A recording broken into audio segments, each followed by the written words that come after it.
Joining us now is Israel's Minister for Strategic Affairs, Ron Dermer, and we greatly appreciate your time. I'm just going to jump right into this. Now on the 6th, thank you for joining us. This 6th day of the conflict, for the millions of our viewers who are watching right now, what is your assessment of the effort so far? What has changed and sparked the situation that we see unfolding? Well, frankly, so far on day 6, we've exceeded our expectations, both on offense and on defense. Remember, Didi, why we started this in the first place is our goal was to achieve two things. We wanted to remove two existential threats to the survival of the state of Israel. The first one was the nuclear threat, and the second is the ballistic missile threat. Where are we on the nuclear threat? Israel has taken out the main enrichment facility in Natanz, where they spin the fuel that you need for nuclear weapons. We took out centrifuge manufacturing facilities. We took out a conversion facility where you would convert that uranium to the stuff that you need for nuclear weapons. And in the first minutes of this battle, in the wee hours of last Friday, we took out the top scientists in Iran who were working on their Manhattan Project. And this is the project to get Iran an atomic bomb. And Israel is a country where Iran is publicly calling and actively working to destroy the state of Israel. So we're obviously not going to give them the means to achieve that goal. And that's something that Prime Minister Netanyahu has been telling the world for years. In addition to dealing with the nuclear side, we're also dealing with the ballistic missiles. Some of your viewers who are following what is happening in Israel day after day may see that these giant missiles that are around the size of 2 buses filled with explosives, about a ton of explosives, landing in our cities on civilian neighborhoods. And we want to make sure that a country the size of Israel, which is all the size of New Jersey, is not facing an enemy that has 10,000 or 20,000 of these ballistic missiles, because that too is a threat to the survival of Israel. So what are we doing there?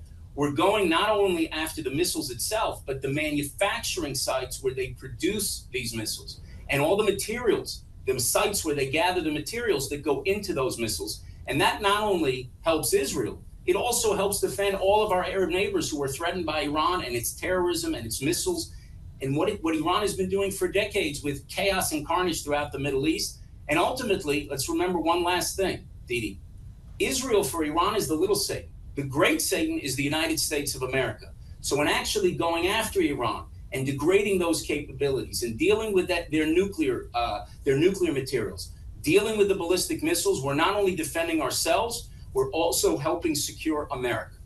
You bring up several points, Ron. First of all, we just had the map in front of us, and it really highlighted the difference in size that we're talking about here between Israel and Iran.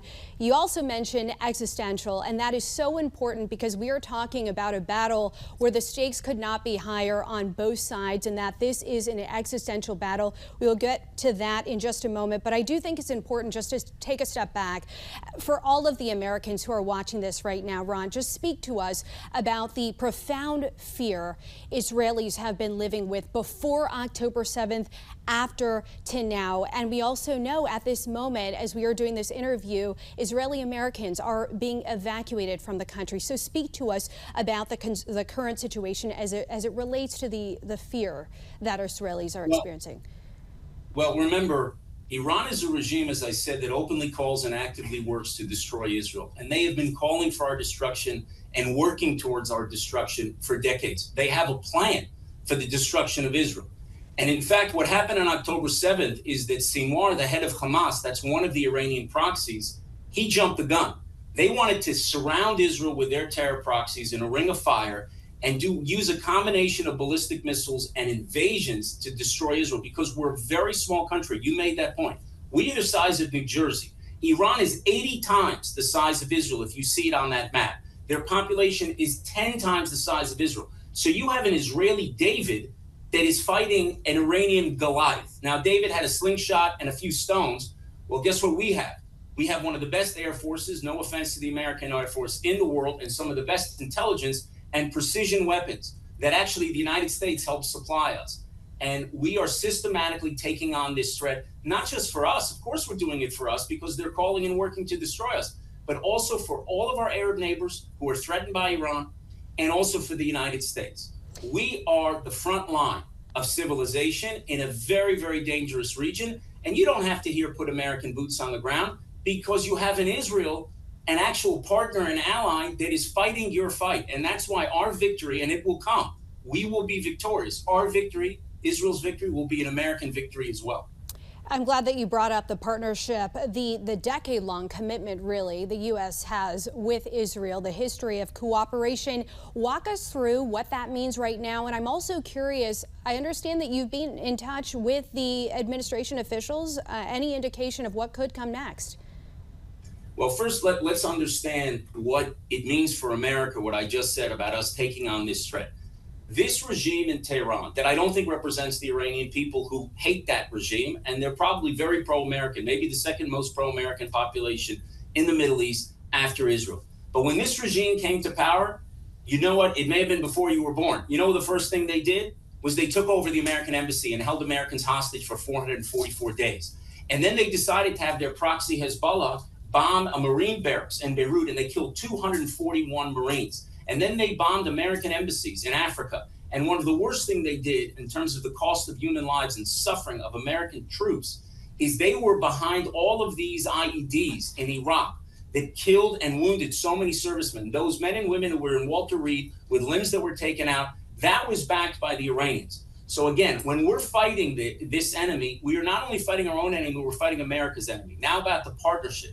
I can tell you I've been dealing with the U.S.-Israel relationship at the highest levels for about 15 years. 4 as the senior advisor to the prime minister, almost 8 as the ambassador of the state of Israel to the United States, and now in my current capacity as a minister in Prime Minister Netanyahu's government. There has never been this tight of a partnership than the one we have today, first and foremost led by President Trump, who has been a tremendous friend of Israel. Right now, America is helping defend Israel. You're doing it with Aegis ships that are actually intercepting some of those rockets that are aimed towards Tel Aviv. You're doing it with THAAD, a THAAD system, which is another missile interceptor system. And you also have American pilots who are in the skies knocking down drones that are being launched at us from Iran. So we are deeply grateful for the president's support. And I can tell you, I'm on the phone every day, multiple times a day, with the senior officials in the administration. And Prime Minister Netanyahu, he just spoke to President Trump yesterday. He spoke to him a couple days before that. I think this partnership is tighter than ever, and it's critical for us. But we also think it's important for America as we take on this fight and as the Israeli David takes on that Iranian Goliath. Iran rejected surrender today, issuing a warning to the U.S. of irreparable harm. You mentioned the president, who had been vocal about pushing for a deal, at least previously. The Ayatollah has been defiant. Is there a chance for a deal at this point? Well, listen, everyone would like a deal that dismantles Iran's military nuclear capability. Who wouldn't? Because then we could avoid this conflict. And the president made clear from the beginning, Iran is not going to get a nuclear weapon, and he's not going to leave them with an enrichment capability. Because if they have the enrichment capability, then you have to trust them. And we know how much you can trust Iran. So he's been very clear about his positions. He gave them 60 days, and he said, listen, I want to get a deal. I'm not going to be strung along and let this play out. We worked very closely with the U.S. administration during those negotiations, and ultimately, Iran wasn't serious about it doing deal. Will they try now to rush at the last hour as everything is being taken away from them to do a deal? Who knows? But I trust President Trump that he's going to stand firm, and he has clear red lines, and he's going to enforce those red lines. I have no doubt about it. And you mentioned the aerial fight. The bunker-busting bombs seem to be the wild card here as we look at the U.S. potential involvement. Could that, in your opinion, make the difference?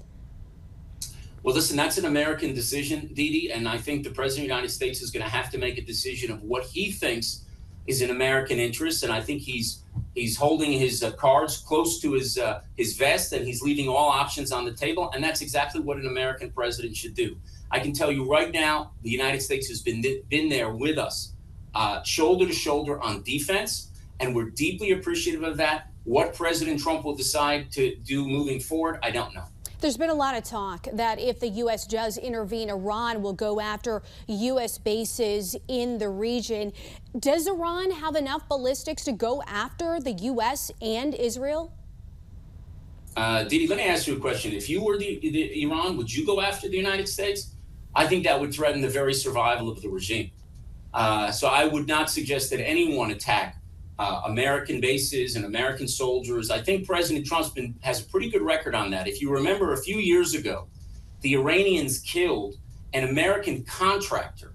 An American contractor. It wasn't even an American soldier. And you know what President Trump's response was? He took out Qasem Soleimani, which is the master terrorist of Iran. So I think the last thing you want to do is test the resolve of President Trump.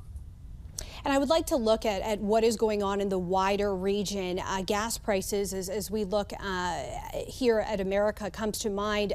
Could a war of this stature have an impact on oil prices and the flow of oil in the Persian Gulf? What could neutralization of Iran mean for the greater region? Of course, we are talking about power dynamics here, but also economic impacts. Well, let's understand what Iran is. Iran is this octopus that has these terror tentacles throughout the region. They had it before October 7th. They had Assad in Syria. They have effectively controlled Iraq. They had Hezbollah controlling Lebanon, and they have the Houthis in Yemen. So Iran has all of these terror tentacles. Because of what Israel did in the wake of October 7th, we've turned those octopus arms into T-Rex arms right now, and they don't have the proxies. The impact it will have on oil when Iran is defanged is going to be a terrific impact for international markets, because they're the reason why the Middle East, for a lot of people, is a dangerous place to invest. It's all about Iran. Look at all the problems in the Middle East.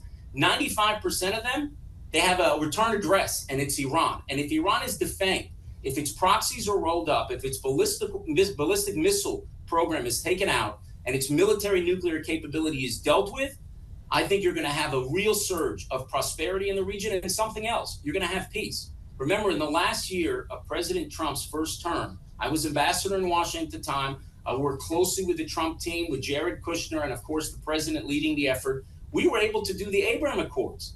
And everybody thought that was impossible. It had been a quarter century since you had the last peace deal between Israel and an Arab neighbor. And in 4 months, we got 4 peace deals with 4 Arab countries. I believe in the wake of this conflict with Iran, we will turn the page on the wars of the Middle East and move towards peace. And I think we can expand it, and will happen much faster than people think, simply because of the work, frankly, that Israel has done since October 7th at mowing through these Iranian proxies. We have now made the Middle East a much safer place. And after this conflict with Iran is over, it's definitely going to be a safer place. And I hope very much that the people of Iran will get rid of this regime that they hate. I said the people of Iran are a friend of America. They were a friend of Israel before this regime came to power. They hate this regime. They went to the streets in 2009. You remember that? They went to the streets in 2022 when they tried to murder a woman for taking off her head covering.